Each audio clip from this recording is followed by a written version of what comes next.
सहना भवतु सहनौ भुनक्तु सह वीर्यङ्करवावहै तेजस्विनावधीतमस्तु मा विद्विषावहै।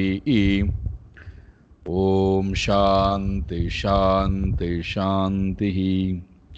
हरिः ओम श्री गुरुभ्यो नमः। हरिः ओम। सच्चिदानंदरूपाय विश्वोत्पत्त्यादिहेतवे तापत्रय विनाशाय श्रीकृष्णाय वयं नमः।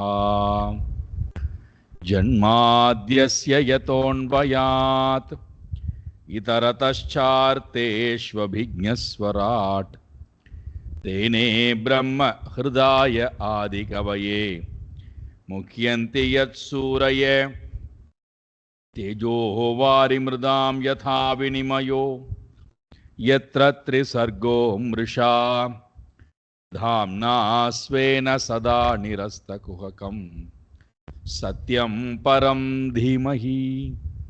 धर्मप्रोज्झितकैतवोऽत्र परमो निर्मत्सराणां सतां वेद्यं वास्तवमत्र वस्तु शिवदं तापत्रयोन्मूलनं श्रीमद्भागवते महामुनिकृते किं वा परैरीश्वरः सद्यो हृद्यदेत्य कृतिभिः शुश्रूषिभिस्तत्क्षणात् निगमकल्पतरोर्गलितं फलं सुखमुखातमृतद्रवसंयुतं पिबत भागवतं रसमालयं मुहुरहो रसिका भुवि भावुकाः। नारायणं नमस्कृत्य नरं चैव नरोत्तमं देवीं सरस्वतीं व्यासं ततो जयमुदीरये। देवीं सरस्वतीं व्यासं ततो जयमुदीरये।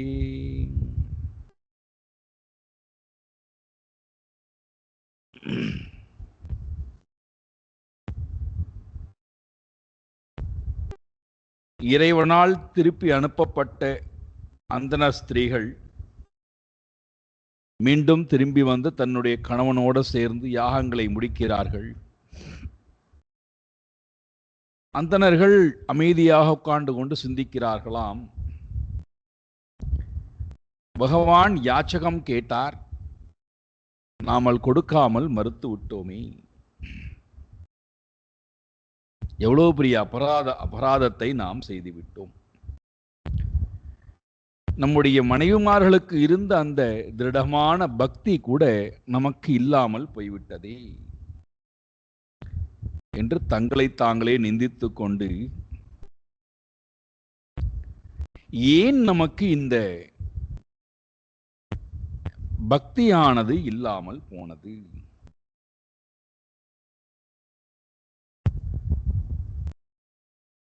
எது இந்த பக்தியை நம்மிடம் வரவிடாமல் செய்கிறது?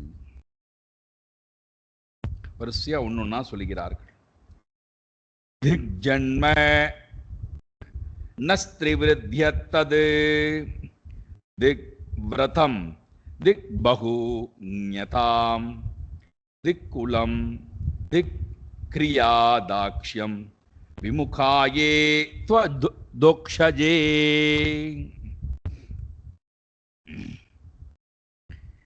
இறைவனிடத்திலே நமக்கு அப்பழுக்கற்ற பக்தியானது வராமல் இருப்பதற்கு எது எது எல்லாம் காரணமாக இருக்கிறது அது தெரிய வேண்டும் அல்லவா? அந்தன ஸ்திரீகளுக்கு இருந்த பக்தி நமக்கு ஏன் இல்லை?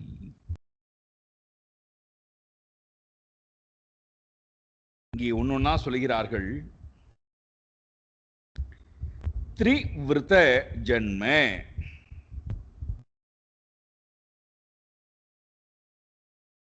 மூன்று விதமான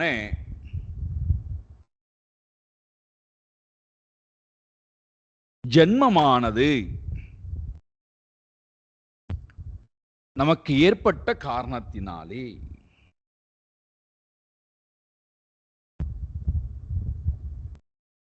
அதன்பால் நாம் கொண்ட அபிமானத்தின் காரணத்தினாலே.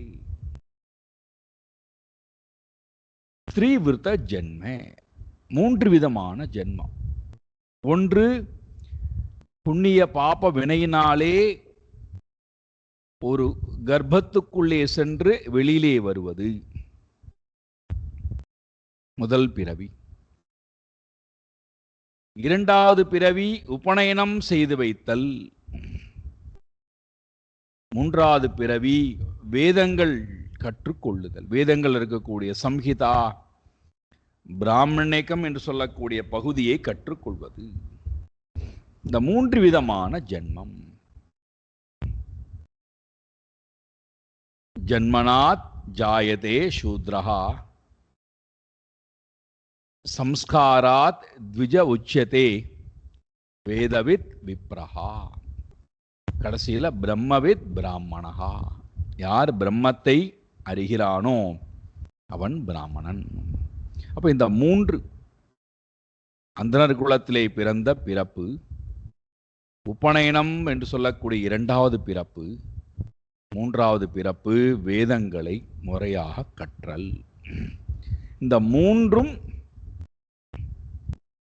நம்மிடம் ஏற்பட்டு அதன்பால் நாம் அபிமானம் கொண்டு அதனால் நாம் இறைவனை மறந்தோம்.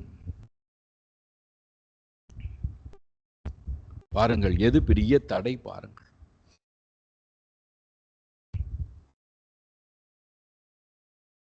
இறைவனை நினைக்க வேண்டும் என்பதற்காக அந்த குலத்திலே பிறந்து, அந்தனர் குலத்திலே பிறந்து அந்தன சம்ஸ்காரம் வர வேண்டும் என்பதற்காக உபநயனம் செய்து வேத மாதாவை முறையாக கற்றுக்கொள்வதனுடைய நோக்கம் இறைவனையே அடைய வேண்டும் என்பதற்காக உண்டான ஜென்மம், அந்த ஜென்மம், அந்த பிறவி. ஆனால் அங்கே போய் இந்த ஜீவன் தன் அபிமானம் கொண்டு அந்த குலத்திலே என்னை கொண்டு போய் பிறப்பெடுக்க வைத்த இறைவனையும் நான் மறக்கிறேன். இறைவனால் கொடுக்கப்பட்டிருக்கக்கூடிய வேதத்தின்பால் அபிமானம் கொண்டு பக்தியையும் நான் மறக்கிறேன். அதனால இங்க என்ன சொல்றார், இந்த பிறவி என்பது நமக்கு கர்வத்தை கொடுத்து விட்டது, பக்தியை கொடுப்பதற்கு மாறாக. இது முதல் தடை. இரண்டாவது, வித்யாம், வேதங்கள், உபனிஷதங்கள், வேதங்களுடைய அங்கங்களாக இருக்கக்கூடிய சிக்ஷா, கல்பம், வியாகரணம், ஜோதிஷம், சந்தஸ், நிருக்தம், அதன் பிறகு உப அங்கங்களாக இருக்கக்கூடிய 4 வேதங்கள், காந்தர்வ வேதம், தனுர்வேதம், அர்த்தசாஸ்திரம், இவைகளை எல்லாம் நான் கற்பதின் மூலமாக அது கொடுத்த கர்வம், அபிமானம் இறைவனை நினைக்க விடாமல் என்னை வெகு தூரத்திலே பிரித்து விட்டது. ஆகினாலே இவர்கள் சொல்கிறார்கள், வேத வித்யையும் சுடுங்கள். அந்தனருக்கு உண்டான இந்த 3 பிறவியையும் சுடுங்கள்.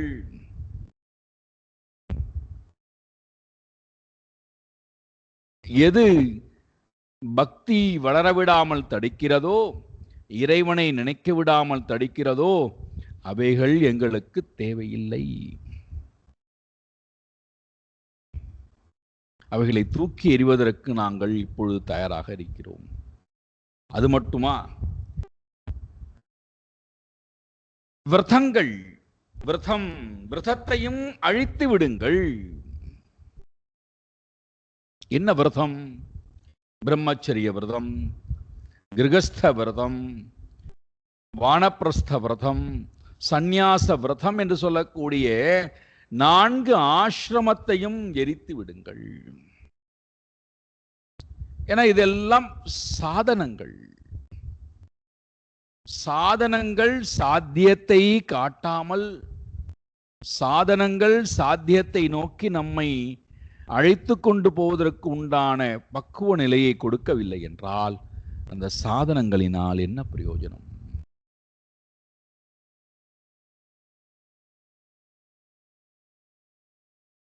பாத்திரம் நிறைய ஜலம் இருக்கிறது, ஆனால் அந்த ஜலம் என்னுடைய தாகத்தை போக்கவே இல்லை என்றால் அந்த ஜலத்தினால் என்ன பிரயோஜனம்? அல்லது நம்ம வீட்டை சுற்றி எங்கு பார்த்தாலும் ஜலம், ஆனால் அந்த ஜலத்தை எடுத்து என்னுடைய தாகத்தை போக்கிக் கொள்ள முடியாத நிலை. அதே போல இறைவனை அடைவதற்கு இந்த விரதங்கள், பிரம்மச்சரிய விரதம், சந்நியாச விரதம், கிரகஸ்த விரதம், வானப்பிரஸ்த விரதம், இந்த விரதங்கள் எல்லாம் சாத்தியமாக இருக்கின்ற இறைவனை நாடுவதற்கு உதவவில்லை என்றால், கொண்டு சேர்க்கவில்லை என்றால் அந்த விரதங்கள் இருந்து என்ன பிரயோஜனம்? அதையும் சுடுங்கள், அழித்து விடுங்கள்.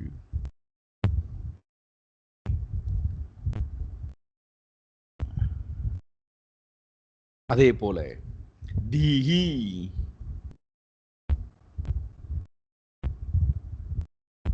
அறிவு, விதவிதமான அறிவை பெறுகிறோம். அந்த அறிவானது அறிவுக்கும் அறிவாக இருக்கக்கூடிய இறைவனை நமக்கு காமிட்டுக் கொடுக்கவில்லை என்றால், அறிவுக்கும் அறிவாக இருக்கக்கூடிய இறைவனிடத்திலே பக்தியை நமக்கு கொடுக்கவில்லை என்றால் அந்த அறிவினால் என்ன பிரயோஜனம்?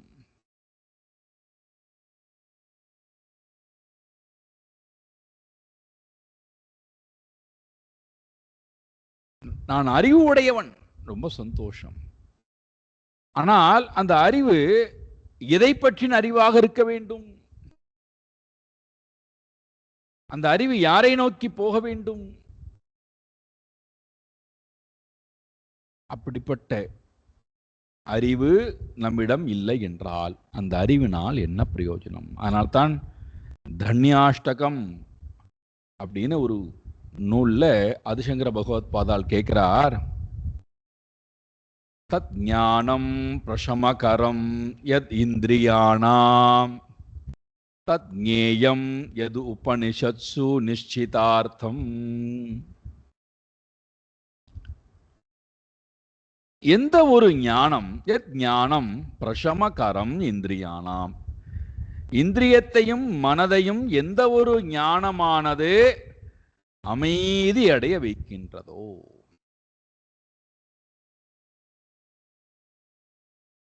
பிரசம மனதை எந்த ஒரு ஞானமானது அமைதியை ஏற்படுத்துகிறதோ அந்த ஞானம் அறிந்து கொள்ளப்பட வேண்டிய ஞானமாம். பாருங்கள், எந்த ஞானத்தை கேட்ட மாத்திரத்திலே மனம் பிரசமகரம், கொந்தளித்துக் கொண்டிருந்த சீதா பிராட்டியினுடைய மனதுக்கு எந்த சப்தத்தை கொடுத்தால் சப்தத்தை கேட்ட மாத்திரத்திலேயே அவளுடைய மனம் அமைதியடையுமோ அந்த சப்தத்தை முதல்ல வெளிப்படுத்துறார் ஆஞ்சநேயமூர்த்தி. கேட்ட மாத்திரத்திலேயே அவளுடைய மனம் அமைதி அடைகிறது.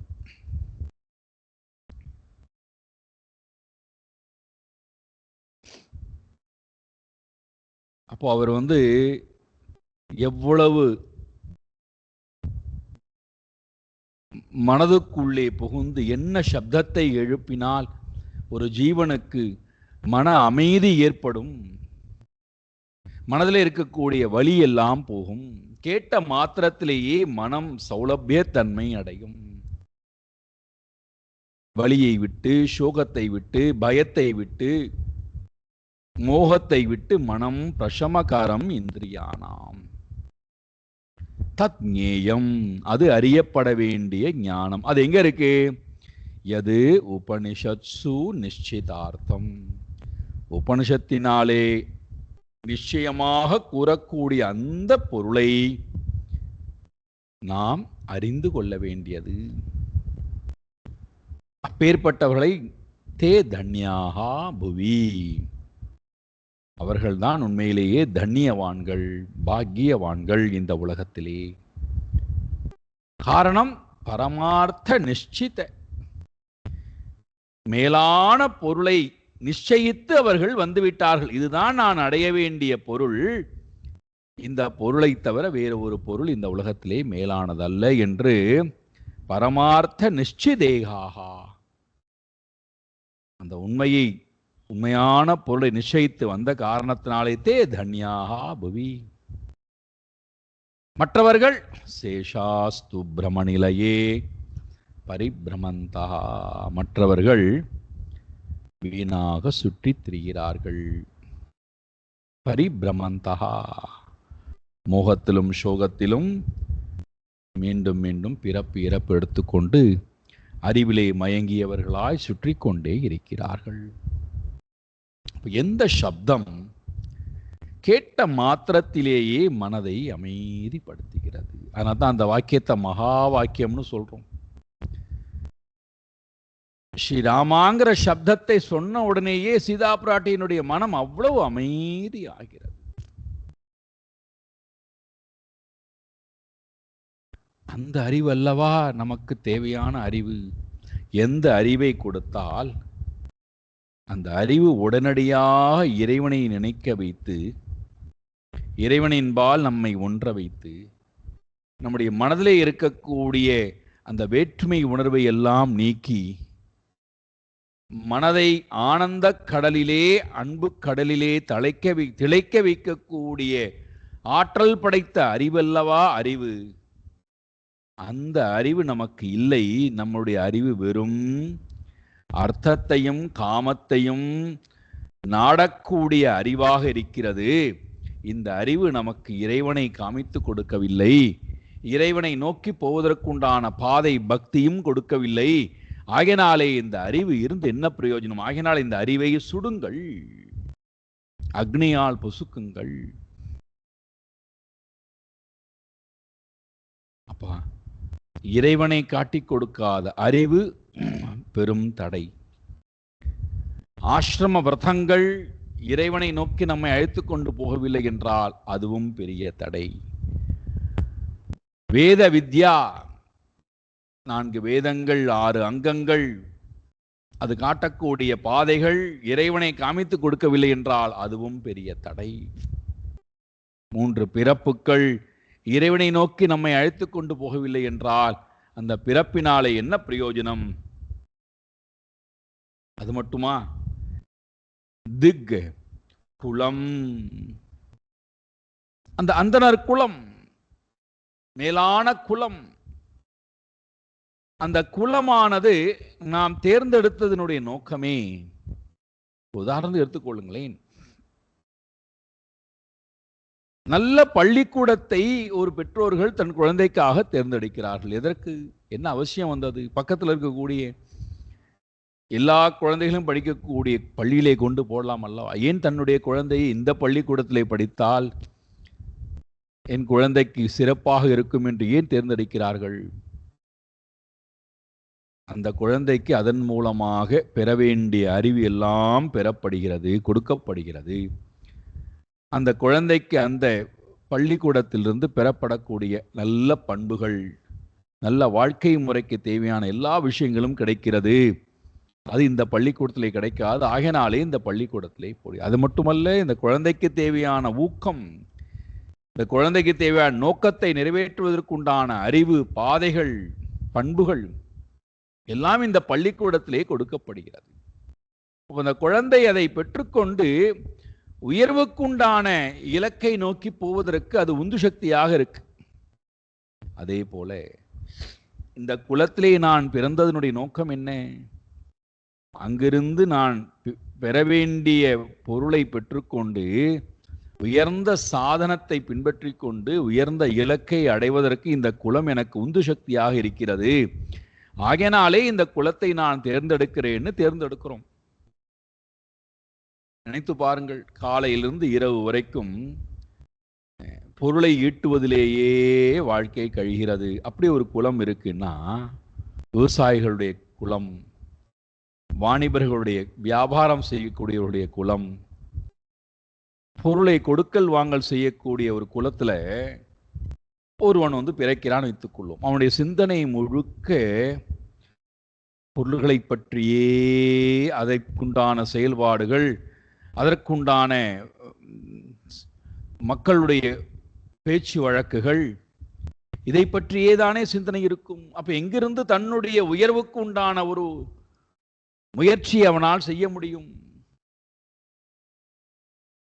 அப்போ நான் தேர்ந்தெடுக்கக்கூடிய குலம் இறைவனின் பக்கத்திலே நான் இருந்து கொண்டே இருக்க வேண்டும், இறைவனை நாடிக்கொண்டே இருக்க வேண்டும், இறைவனுக்காக வாழ வேண்டும், இறைவனை அடைய வேண்டும்னு ஒரு குலத்தை தேர்ந்தெடுத்து விட்டு அந்த குலத்துக்கு உண்டான எந்த பண்பும் இல்லாமல் நான் வாழ்ந்தேனால் அந்த குலத்தினாலே என்ன பிரயோஜனம்? ஆகினாலே இந்த குலத்தை சுடுங்கள், அந்த குல அபிமானத்தை சுடுங்கள். இதெல்லாம் சொல்றது யாரு? தன்னுடைய மனைவிமார்களை பார்த்து, இறைவனால் அனுகிரகம் செய்யப்பட்ட மனைவிமார்களை பார்த்து தனக்கு இப்படி பக்தி இல்லையே என்கின்ற எண்ணம் அவர்களுக்கு வருகிறது.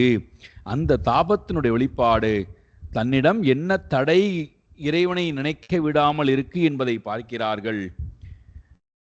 திக் என்று சொல்லக்கூடிய அறிவு தடையாக இருக்கிறது, தீஹி குலம் தடையாக இருக்கிறது என்றால் அந்த அபிமானம், பிரம்மச்சரிய ஆசிரமம், குலம், அந்த அந்த விரதமானது அபிமானம் கொள்வது தடையாக இருக்கிறது. வேத வித் அதிலே கொண்ட அபிமானம் தடையாக இருக்கிறது. 3 பிறப்பு அதிலே கொண்ட அபிமானம் தடையாக இருக்கின்றது.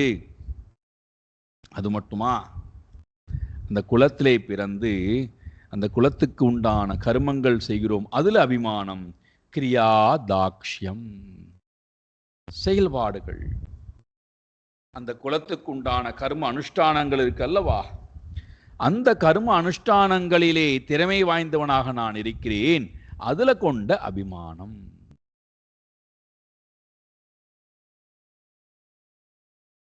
நமக்கு ஒரு விஷயம் ஆழமாக புரிவது இல்லை.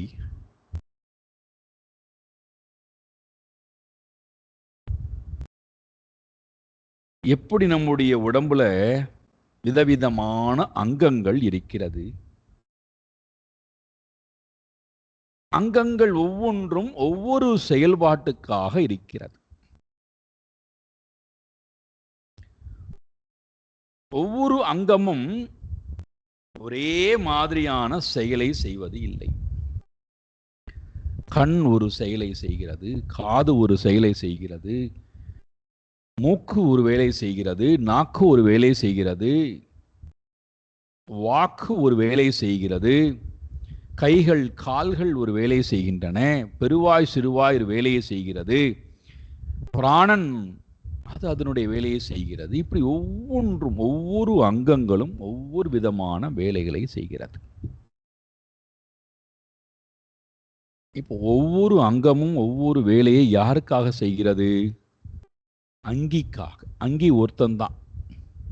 அங்கம் பல, அங்கத்துக்கு உண்டான சேஷ்டா செயல்பாடுகளும் பல, ஆனால் அங்கி ஒருவன் தான். நான் ஒருத்தன் தான் இருக்கேன். இந்த இவ்வளவு அங்கத்துல 24 அங்கங்கள். அங்கி அங்கம் உடையவனுக்கு 24 அங்கி இருக்கு. 3 குணத்திலிருந்து எடுத்துக்கொள்ளுங்கள். 3 குணங்கள், 3 சரீரங்கள், 3 அவஸ்தைகள், 3 அபிமானிகள், 10 இந்திரியங்கள், பஞ்சப்பிராணன், இவைகள் எல்லாம் அங்கி. அங்கம் அப்படின்னு சொன்னா அங்கிக்கு அங்கமாக இருக்கு, உடலாக இருக்கு. அப்படின்னா விதவிதமான வேலையை செய்யக்கூடிய இடத்துல இருக்கு. ஆனால் அங்கி ஒருவனை, அங்கத்தில் இருக்கக்கூடிய அந்த உருவத்தில் இருக்கக்கூடிய அந்த உருவம் உடையவன் ஒருத்தன்தான். அப்போ எனக்காக, என் ஒருவனுக்காக இவைகள் எல்லாம் வேலை செய்கிறது. இதுல யார் ஒருவரும் தன்னுடைய நலனுக்காக என்று வேலை செய்வது இல்லை. இங்கு சொல்லப்பட்ட அத்தனை அங்கமும் எனக்காக வேலை செய்கிறது.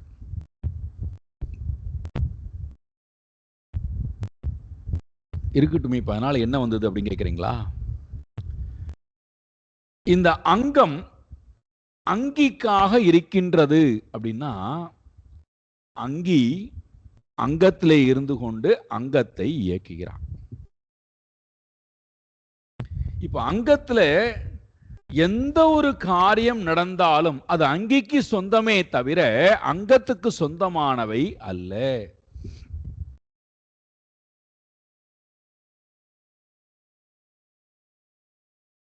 இப்ப நான் பேசுறது சப்தம் சொற்களாக வெளிப்பட்டு அது உங்களுடைய காதின் வழியாக மனதை போய் தொட்டு உங்களுக்கு அறிவை கொடுக்கிறது, உங்களை சிந்திக்க தூண்டுகின்றது அப்படின்னு சொன்னா, இந்த செயல்பாடு வாக்குக்கு சொந்தமானவை அல்ல. இந்த வாக்குக்கு உள்ளே இருந்து பேசுகின்றானே அங்கி, அவனுக்கு சொந்தமானவை. அவனுடைய நன்மைக்காக இந்த வாக்கானது பேசுகிறது.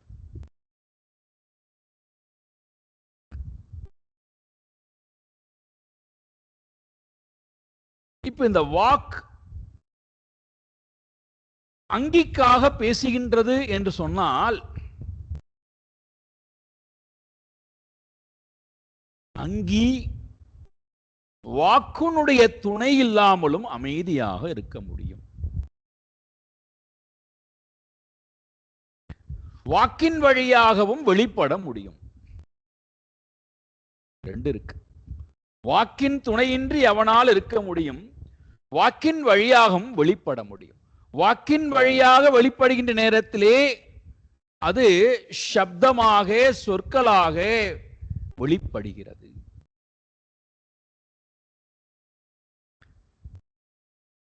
பாடல்களாக, கீர்த்தனங்களாக, நகைச்சுவையாக, விதவிதமான ரசங்களோட கூடிய சப்தங்கள் வெளிப்படுகின்றது. அது மற்றவர்களுக்கு சந்தோஷத்தை கொடுத்து அதன் மூலமாக இவனுடைய வாக்கை புகழ்கிறார்கள் என்று சொன்னால், இவனுடைய சப்தத்தை புகழ்கிறார்கள் என்று சொன்னால், அது வாக்குக்கு சொந்தமானவை அல்ல, அது அங்கிக்கு சொந்தமானவை. சரி, இருந்துட்டு போட்டுமே, அப்ப அதனால என்ன சுவாமிஜி உங்களுக்கு அப்படின்னு கேட்டா,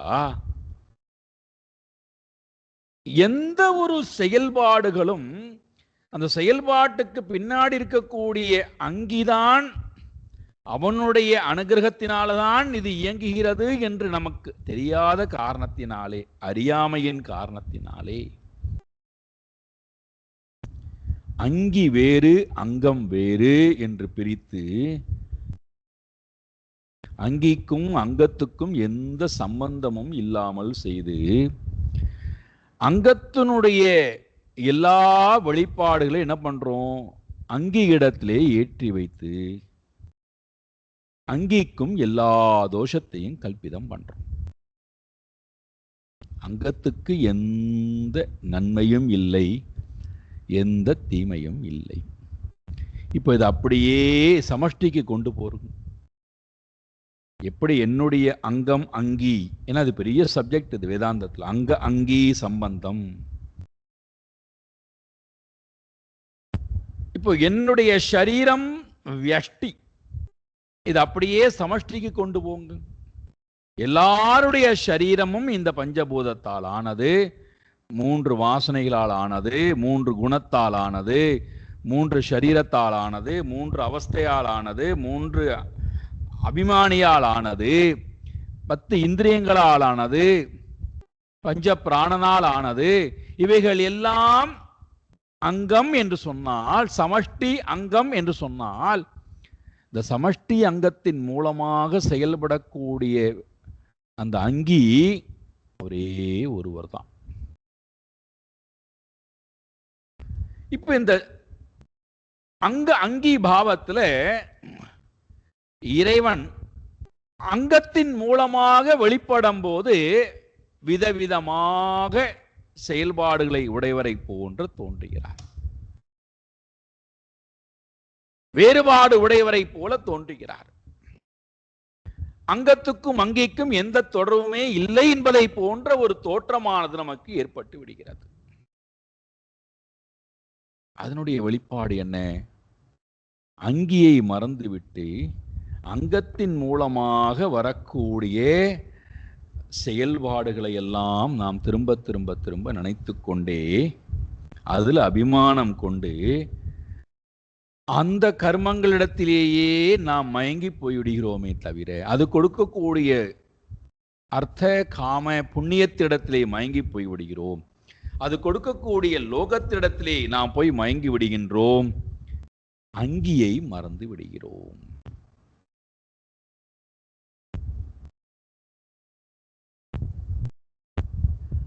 இப்போ அங்கங்கள் செயல்படும் போது அங்கியை நான் நினைத்து விட்டால்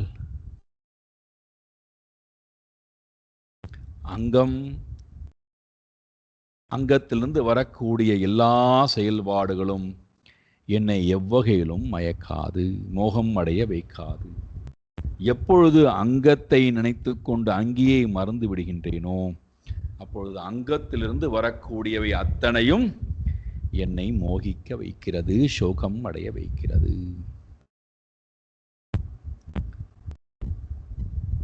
நம்மை யாரிடத்துல கொண்டு போறதில்லை, அங்கி இடத்திலே கொண்டு போவது இல்லை. அதனால தான் நீங்கள் பாருங்கள், ஒவ்வொருத்தரும் ஒவ்வொரு அங்கத்திடத்திலே மோகம் கொண்டு இருக்கும்.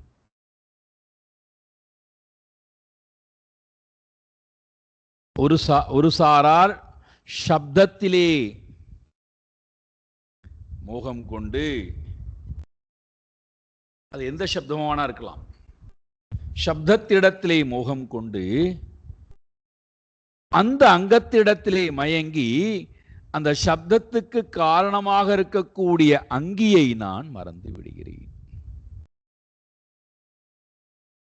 ஒரு சாரார் கண்ணிடத்திலே மயக்கம் கொண்டு, ரூபத்திடத்திலே மயக்கம் கொண்டு, அந்த அங்கத்திடத்திலே தன்னை இணைத்துக் கொண்டு அந்த கண் வழியாக இயங்கக்கூடிய அங்கியை நான் மறந்து விடுகிறேன். ஒரு சாரார் வாக், பேசுவது பாடுவது, இதுல மயக்கம் கொண்டு, அது என்ன பாட்டா இருந்தாலும் சரி, என்ன பேச்சாக இருந்தாலும் சரி, நாம் என்ன நினைச்சுக்கிறோம், நான் இறைவனை பற்றி தானே பாடுகிறேன், கீர்த்தனங்கள் தானே பாடுகிறேன், நான் சினிமா பாட்டா பாடுகிறேன்,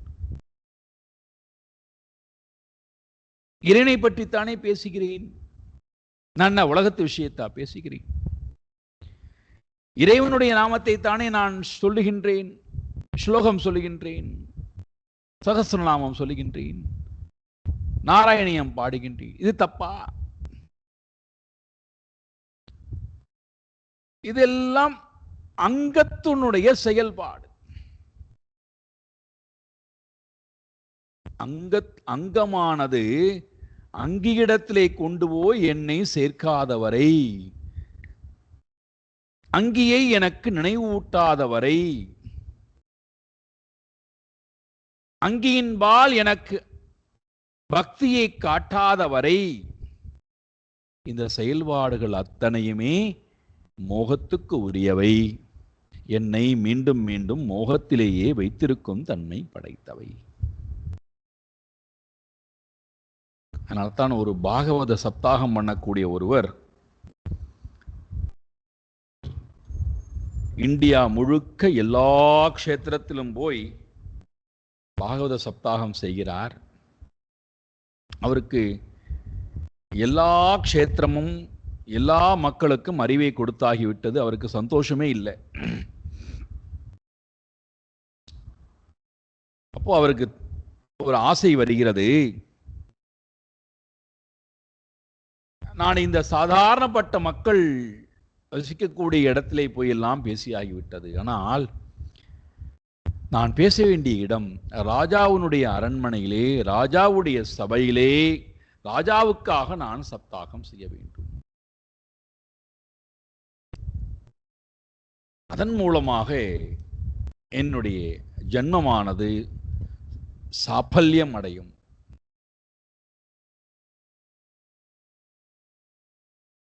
இது செய்தி ராஜாவுக்கு தெரியப்படுத்தப்படுகிறது. ராஜாவும் வர சொல்லுகிறார், அவருக்கு மரியாதை செய்கிறார். இவர் இருக்கக்கூடிய அரியணைக்கு நிகராக அவருக்கும் ஒரு ஆசனம் போடப்படுகிறது. அதிலே இருந்து கொண்டு அந்த சபையிலே பாகவத சப்தாகம் நடைபெறுகிறது. ஒவ்வொரு நாளும் பாகவத சப்தாகம் 7 நாட்கள் அல்லவா. முதல் நாள் முடிகிறது. ராஜாவிடத்திலே வந்து கேட்கிறார், எப்படி இருந்தது என்று. உங்களுக்கே நீங்கள் பேசிக்கொண்டீர்கள். 2வது நாள் பேசி முடிக்கப்பட்டது. வந்து கேட்கிறார், எப்படி இருந்தது, உங்களுக்கே நீங்கள் அறிவுரை கூறிக்கொண்டீர்கள். 3ஆம் நாள் வருகிறார். பாகவத சப்தாகம் முடிகிறது. எப்படி எப்படி இருந்தது, உங்களுக்கு நீங்களே பேசிக்கொண்டீர்கள். 4ஆவது நாள் வருகிறார், பேசி முடிக்கிறார். எப்படி இருந்தது, இன்னும் ஆழமாக படித்து வாருங்கள், இன்னும் ஆழமாக படித்து வாருங்கள். 4ஆவது நாள், 5ஆவது நாள், 6ஆவது நாள் இன்னும் ஆழமா படியுங்கள். 7ஆவது நாள் வரவே இல்லையாம் அந்த பாகவதர். 7ஆவது நாளும் வரவில்லை, 7 வாரமாகவும் வரவில்லை. எங்குமே அவர் போகாமல் அமைதியாக தன்னுடைய வீட்டிலேயே இருந்து விடுகிறார். பாகவத பிரவச்சனம் செய்யவில்லை. அவரை பற்றின செய்தியும் எங்கும் வெளிப்படவும் இல்லை. ராஜா தன்னுடைய ஒற்றர்களின் மூலமாக அவர் எங்கே இருக்கிறார், ஏன் அவரை காணவில்லை, என்ன செய்து கொண்டிருக்கிறார் என்று பார்க்கலாம் என்று போக, பாகவத சப்தாகம் பேசுவதையே நிறுத்திவிட்டார். எங்கும் சொற்பொழிவு என்பது இல்லை. வீட்டை விட்டு வெளியிலும் போகவில்லை. சதா சர்வ காலமும் நாராயணனோடையே கசிந்து உருகி, நாராயணனோடையே தியானித்துக் கொண்டு, நாராயணனோடையே வாழ்ந்து கொண்டிருக்கூடிய காட்சியை ராஜா பார்க்கிறார். அவர் காலிலே போய் விழுகிறாராம். ராஜா, என்னெல்லாம் மரியாதை செய்ய வேண்டுமோ அத்தனை மரியாதையும் செய்யப்படுகிறது. இப்போ ராஜா கேட்கிறார் அந்த பாகவதரிடத்திலே, இப்பொழுது எனக்கு நீங்கள் பாகவதம் சப்தாகம் செய்யுங்கள், நான் கேட்க தயாராக இருக்கிறேன். அதற்கு அவர் சொல்றார், அந்த பாகவதன் செத்து விட்டான்.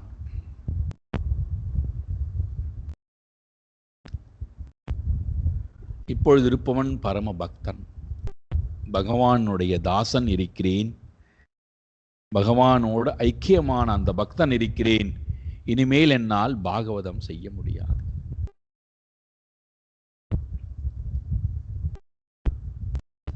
பாருங்கள், வாக் அங்கம் அது கொடுக்கக்கூடிய இலக்கு இறைவனாக இல்லாமல் சாஸ்திரத்திடத்திலே நான் மயங்கி போகிறேன், கீர்த்தனங்களிடத்திலே மயங்கி போகிறேன், ஸ்தோத்திரங்களிடத்திலே மயங்கி போகிறேன்.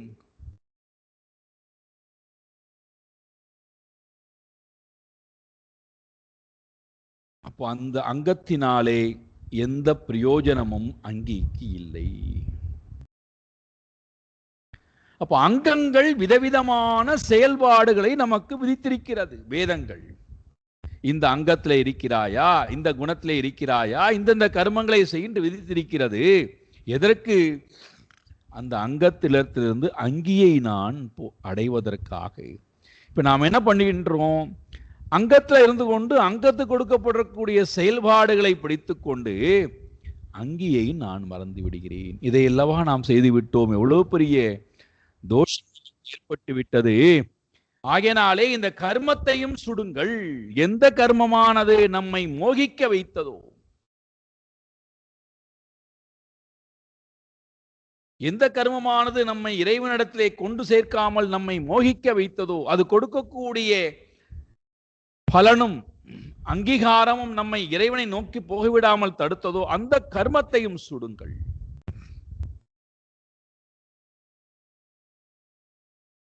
இவைகளெல்லாம் என்ன செய்துவிட்டது? மேலே சொல்லப்பட்ட கிரியா, ஈஹி, குலம், விரதம், வித்யாம், த்ரி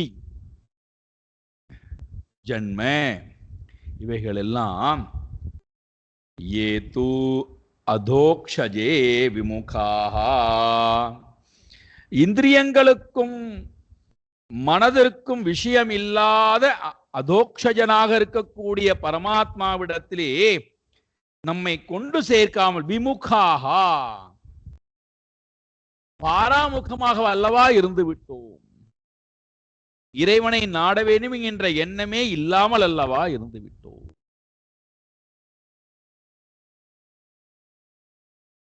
நம்முடைய வாழ்க்கை என்ன அனர்த்தமான வாழ்க்கை. நம்மை இந்த கர்மங்களும் இந்த வாழ்க்கை முறையும் நம்மை முழுக்க முழுக்க இறைவனிடத்திலிருந்து வெகு தூரம் அல்லவா பிரித்து விட்டது. நூனம் பகவதோ மாயா யோகினாமபி மோகினி யத்வயம் குரவோ நிருணாம் ஸ்வார்த்தே முஹ்யாமஹே த்விஜாஹ. பாருங்கள், அவர்கள் ஒத்துக்கொள்கிறார்கள். நாம் எல்லோரும் நிருணாம் குரவஹா த்விஜாஹா, நாம் மனிதர்களிலே நாம் குரவஹா எல்லோருக்கும் வழிகாட்டக்கூடிய குருமார்களாக இருக்கிறோம். அது மட்டுமா, த்விஜாஹா இருபிறப்பாளராக இருக்கிறோம். அப்படி இருந்தும் என்ன பிரயோஜனம்? என்ன பிரயோஜனம்? மனிதர்களுக்கெல்லாம் வழிகாட்டக்கூடிய இடத்திலே இருந்தும், மனிதர்களுடைய அறியாமையை போக்கி அறிவை கொடுக்கக்கூடிய இடத்திலே இருந்தும், அதோடு மட்டுமல்லாமல் இருபிறப்பாளனாக பிராமணனாக இருந்தும் கிம் பிரயோஜனம்? ஸ்வார்த்தே முஹ்யாமஹே, நம்முடைய நன்மையின் பொருட்டு. ஸ்வார்த்தே, அர்த்தம் என்றால் குறிக்கோள், இலக்கு, பிரயோஜனம். ஸ்வார்த்தே, என்னுடைய இலக்கை நோக்கி, என்னுடைய மேலான பிரயோஜனத்தை நோக்கி போக முடியாத, நினைக்க முடியாத ஒரு வாழ்க்கை அல்லவா நாம் வாழ்ந்து விட்டோம். முக்கியமாகவே நம்முடைய அறிவானது மோகம் கொண்டு மேலான இலக்கை தவற விட்டு கீழான இலக்கை நோக்கி அல்லவா நம்முடைய அறிவானது வாழ்ந்திருக்கிறது.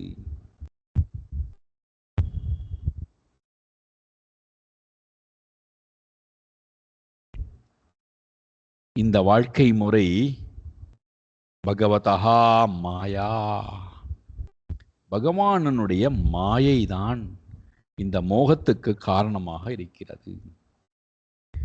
இந்த மாயை என்ன செய்கின்றதாம்? யோகினாமபி மோகினீம் நூனம், கர்மயோகிகள், அஷ்டாங்க யோகிகள் எல்லோரையுமே மோகம் அடைய வைக்கின்றது.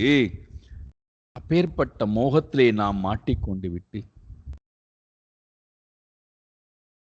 உயர்ந்த அர்த்தமாக இருக்கக்கூடிய இறைவனை அடைய வேண்டும் என்கின்ற எண்ணம் இல்லாமல், அந்த பிரயோஜனத்தை நாடாமல் நம்முடைய வாழ்க்கையானது வீணாக கழிந்து விட்டதே, தவற விட்டு விட்டோமே. எவ்வளவு பெரிய துர்பாகியவான்கள் நாம். அதனால்தான் உலகத்தில் இருக்கக்கூடிய பொருள்களை நமக்கு காட்டி கொடுப்பதற்கு நிறைய பேர் இருப்பார்கள்.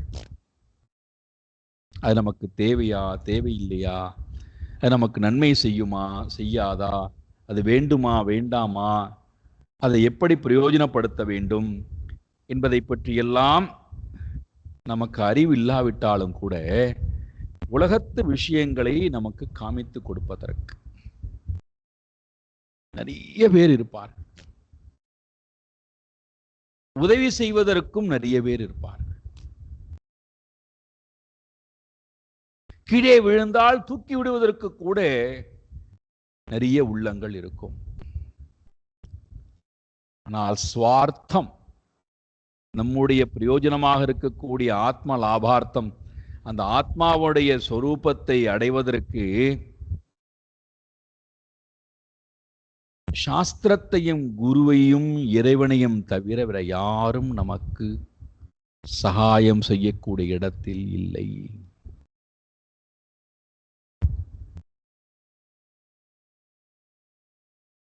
என்னடா ஒரு சிறப்புடான்னா, நம்மிடம் இருக்கின்ற பொருள் நமக்கு ஒருவரால் சுட்டி காமித்தால்தான் தெரிய வருகிறதே தவிர, நமக்கு சுட்டி காட்டாதவரை நம்மிடம் இருக்கக்கூடிய பொருளை நம்மால் அறிந்து கொள்ள முடியாத இடத்திலேயே இருக்கிறோம். எவ்வளவு வேதனை பாருங்க. நம்மிடம் ஒரு பொருள் இருக்கு, ஆனா அந்த பொருள் நம்மால் அறியப்படாமலேயே இருக்கிறது. யாராவது நமக்கு உணர்த்தினால்தான் அது உணரப்படுகிறதே தவிர, நமக்கு உணர்த்தாத வரை நம்மால் அந்த பொருள் உணரப்படுவது இல்லை.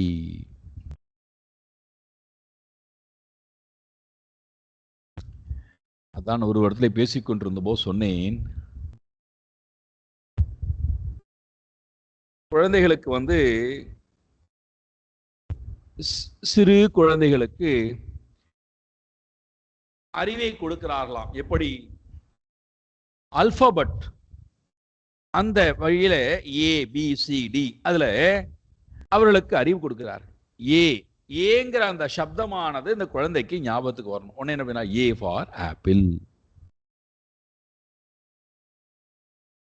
இப்போ கேள்வி என்னடான்னா, ஆப்பிள் அப்படிங்கிற அந்த பொருளானது ஏ ஃபார் ஆப்பிள் அப்படின்னு சொன்னாதான் தெரியுமா, இல்லைன்னா தெரியாதா?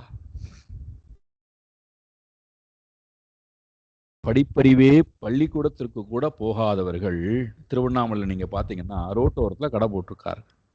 பள்ளிக்கூடத்துக்கு கூட அவர் ஒரு ஒரு ஒரு கஷ்ட காலத்துக்கு கூட பள்ளிக்கூடத்துக்கு ஒதுங்காதவர்கள் ரோட்டோரத்தில் கடை போட்டிருக்கிறார்கள். அதுல பாத்தீங்கன்னா எல்லா பழங்களும் அந்த தள்ளு வண்டியில இருக்கிறது. அதை வியாபாரம் செய்யக்கூடிய அந்த ஆணோ பெண்ணோ எல்லா மொழியும் பேசுகிறார்கள். தெலுங்குக்காரன் வந்தா தெலுங்குல பேசுகிறார்கள், மலையாளி வந்தா மலையாளத்துல பேசுகிறார்கள், தமிழ்காரன் வந்தா தமிழ்ல பேசுகிறார்கள், கன்னடத்துக்காரன் வந்தா கன்னடத்துல பேசுகிறார்கள், ஹிந்திக்காரன் வந்தா ஹிந்தியில பேசுகிறார்கள், வெளிநாட்டுக்காரன் வந்தா ஆங்கிலத்துல ரொம்ப அழகா சரளமா பேசுகிறார்கள். இப்ப அவர்களுக்கு இந்த பொருள் ஆப்பிள் அப்படின்னு பள்ளிக்கூடத்துல சொல்லி கொடுத்து தான் தெரிஞ்சுக்கணுமா? B for Bella, B for Bala, C for கேட்டா, இதெல்லாம் சொல்லி கொடுத்து தான் தெரியணுமா? சொல்லிக் கொடுக்காமலே தெரியுமா, தெரியாதா?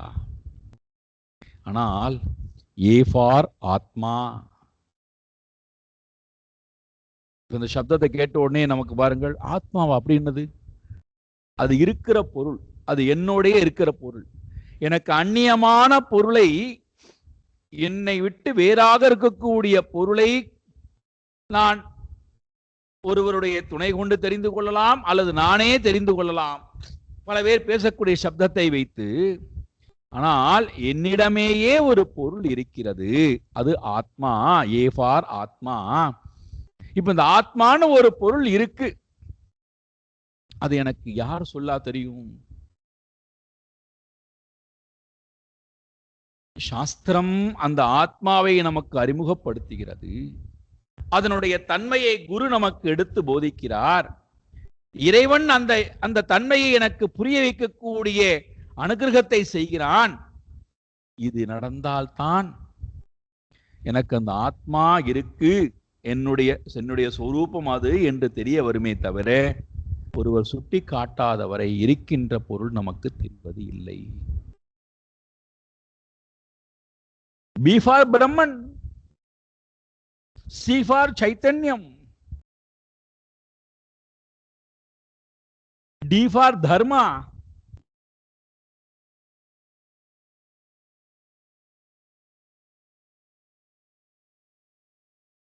இதெல்லாம் குரு எனக்கு சுட்டி காட்டாதவரை, சாஸ்திரம் எனக்கு எடுத்து கொடுக்காதவரை நான் இந்த உலகத்திடத்திலேயே மோகித்து கிடப்பேனே தவிர, எனக்கு உண்மையாக இருக்கக்கூடிய பொருள் நாட்டம் வருவது இல்லை. நாம் அவ்வாறு மோகித்து கடந்து விட்டோமே, சப்தத்திலே போய் மயங்கி விட்டோமே, இந்த சப்தம் காட்டக்கூடிய செயலிடத்திலே போய் மயங்கி விட்டோமே, அந்த செயல் கொடுக்கக்கூடிய அங்கீகாரம், அந்த செயல் கொடுக்கக்கூடிய பலனில் போய் மயங்கி விட்டோமே, இதற்கு பின்னாடி இருக்கக்கூடிய அங்கியாக இருக்கக்கூடிய இறைவனை நான் நினைக்க மறந்து விட்டேனேப்பா. அகோ பஷ்யதே நாரீனாம் अपि कृष्णे जगद्गुरौ दुरंत भावं यो विद्यन् मृत्युपाशान् गृहाभिधान्. अहो अहो कष्टम, என்ன ஆச்சரியம், ஆச்சரியம். நாரீனாம் அபி, இவர்கள் அப்பவும் கூட பாருங்கள், பெண்களுக்கு கூட நாரீனாம் அபி, நாம் இவ்வளவு கற்றிருக்கின்றோம், இவ்வளவு உயர்ந்த வாழ்க்கை வாழ்கிறோம், நமக்கு கூட பக்தி வரலையே, சாதாரண ஒன்றுமே அறிவே இல்லாத பெண்களுக்கு நாரீனாமபி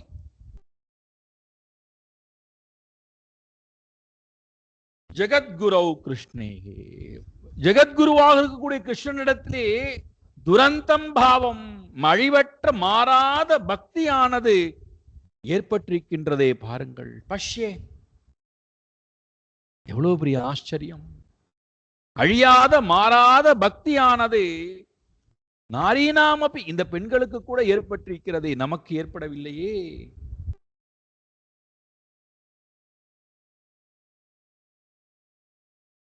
நாம் இவ்வளவு படிச்சு என்ன பிரயோஜனம்? இந்த உத்தமமான குலத்திலே பிறந்த என்ன பிரயோஜனம்? இவ்வளவு வேதங்களை கற்று என்ன பிரயோஜனம்? இவ்வளவு விரதங்கள் அனுஷ்டானம் செய்து என்ன பிரயோஜனம்? இவ்வளவு கர்மங்கள் யாகங்கள் செய்து என்ன பிரயோஜனம்? நமக்கு ஏற்படாத அந்த மாறாத பக்தி ஸ்திரீகளுக்கு ஏற்பட்டிருக்கிறதே. அவர்கள் வேதங்கள் கற்றவர்கள் அல்ல, யாகங்கள் செய்தவர்கள் அல்ல, முறையாக விரதங்கள் இருக்கக்கூடியவர்கள் அல்ல, அவர்களுக்கு ஒன்றுமே தெரியாது. ஆனால் கடவுளின்பால் இவ்வளவு பெரிய பக்தி இருக்கின்றதே, நமக்கு அந்த பக்தி இல்லையே.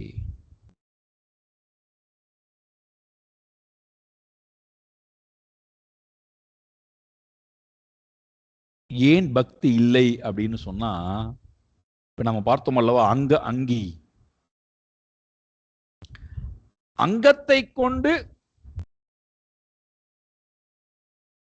கர்மங்களிடத்திலே சங்கத்தை ஏற்படுத்தி அங்கத்திடத்திலிருந்து சங்கத்தை விடுவித்துக் கொண்டு அங்கியை அடைவதற்காக நாம இந்த தொடர்பை ஏற்படுத்திக்கிறோம்.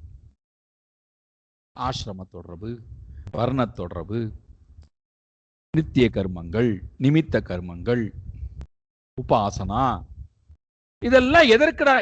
இந்த சங்கத்திடத்திலே நமக்கு தொடர்பு இருப்பதற்கு காரணம் என்னடான்னா, இந்த அங்கத்திலிருந்து விடுபட்டு அங்கியை அடையணும், என்னுடைய சொரூபத்தை அடையணும். அதுதான் என்னுடைய இலக்கு. இது புரியாததுனால நாம எங்க போய் மாட்டிக்கிறோம்? அங்கேயே விட்டுறோம், அடைய வேண்டிய இலக்கை விட்டுறோம்.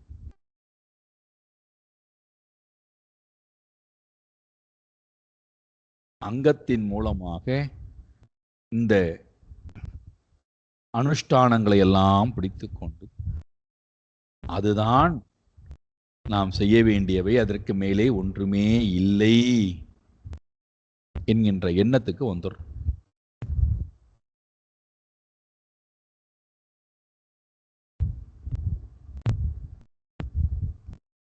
அப்ப எப்பொழுது நான் இறைவனை அடைவதை இலக்காக கொள்ளவில்லையோ, அப்பொழுது என்னுடைய மனதிலே பக்தி என்பது ஸ்புரிக்காது. பக்தி இல்லாத இடத்துல எது என்னை விட்டு போகாதரானா?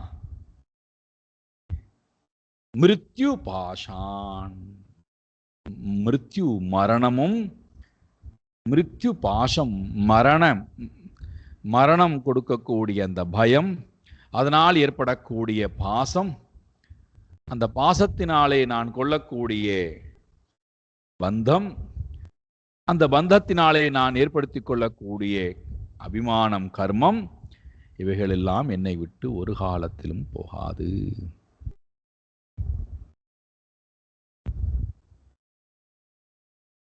என்ன சொல்றார்? நாம இவ்வளவு இருந்தும் மாறாத இறைவனின்பால் பக்தி கொள்ளாமல் போய்விட்டோமே.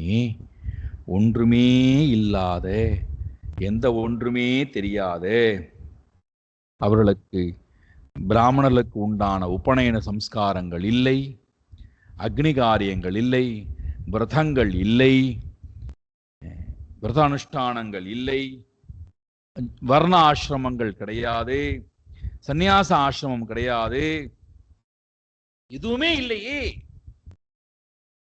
எந்த தர்மமும் இல்லாத போது அவர்களுக்கு எப்படி இவ்வளவு அப்பழுக்கற்ற பக்தி ஏற்பட்டது?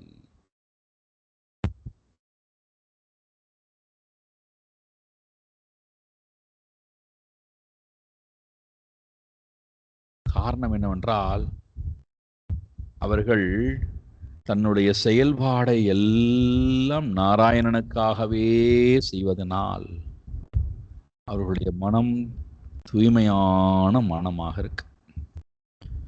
இந்த தூய்மையான மனதுடன் இறைவனை அவர்கள் ஒரு க்ஷணப்பொழுது நினைத்தால் போரும், இறைவன் அங்கே வந்தே தீருவான். தூய்மையான உள்ளம் கொண்டு ஒரு க்ஷணப்பொழுது இறைவனை நினைத்தால் போரும். மணிக்கணக்கா நினைக்கணும் அவசியமே இல்லை, வருடக்கணக்கா நினைக்கணும் அவசியம் இல்லை, யுகக்கணக்கா நினைக்கணும் அவசியம் இல்லை. மன தூய்மையுடன் ஒரு க்ஷணப்பொழுது இறைவன் வந்தே ஆக வேண்டும். பகவான் சொல்றார் அல்லவா கீதையிலே, ஏது சர்வாணி கர்மாணி மயி சந்நியஸ்ய மத்பராஹ அனன்யேனைவ யோகேன மாம் தியாயந்த உபாசதே தேஷாம் அகம் சமுத்தர்த்தா மிருத்யு சம்சார சாகராத் பவாமி நச்சிராத் பார்த்த மையாவேஷித சேதசாம். 12வது அத்தியாயத்துல 2 பாடல். ஓடோடி வரைங்கிறார் பகவான். யார் என்னிடத்திலே உள்ளத்தை வைத்து மயி சர்வாணி கர்மாணி சந்நியஸ்ய மத் பராகா, என்னையே மேலானவனாக கொண்டு எல்லா கர்மங்களையும் சந்நியாசம் செய்துவிட்டு என்னையே மேலானவனாக கொண்டு அனன்யேனைவ யோகேன மாம் தியாயந்தே, வேறு எதையுமே நாட்டம் இல்லாமல் என்னை மட்டுமே யார் தியானிக்கிறார்களோ அவர்களை நான் சம்சார சாகரத்திலிருந்து தேஷாம் அகம் சமுத்தர்த்தா மிருத்யு சம்சார சாகராத் நச்சிராத் பவாமி. ஓடோடி வராராம், காலம் தாழ்த்தாமல் ஓடோடி வந்து அவர்களை நான் சம்சார சாகரத்திலிருந்து கரையேற்றுகின்றேன்.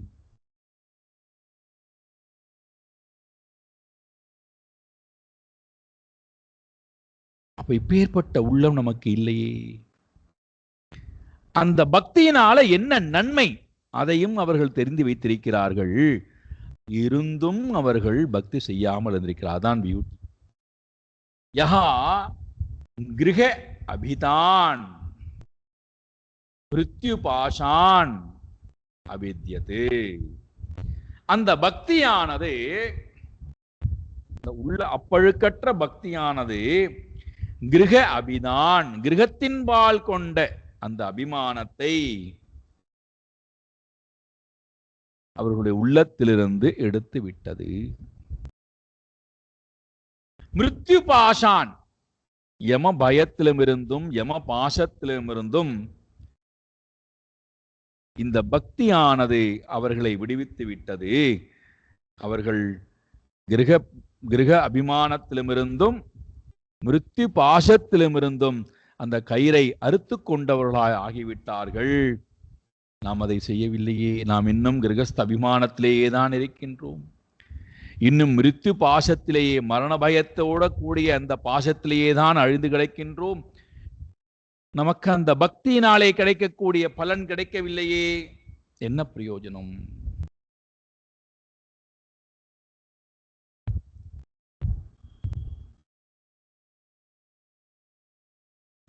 ஆகையினாலே நமக்கு இறைவனின்பால் பக்தி இல்லாத நாம் வைத்துக் கொண்டிருக்கக்கூடிய இந்த செயல்பாடுகளினால், இந்த அறிவினால் என்ன பிரயோஜனம் என்று தன்னைத்தானே நொந்து கொள்கிறார்கள். இன்னும் தொடர்கிறது. நாளை காலை பார்ப்போம்.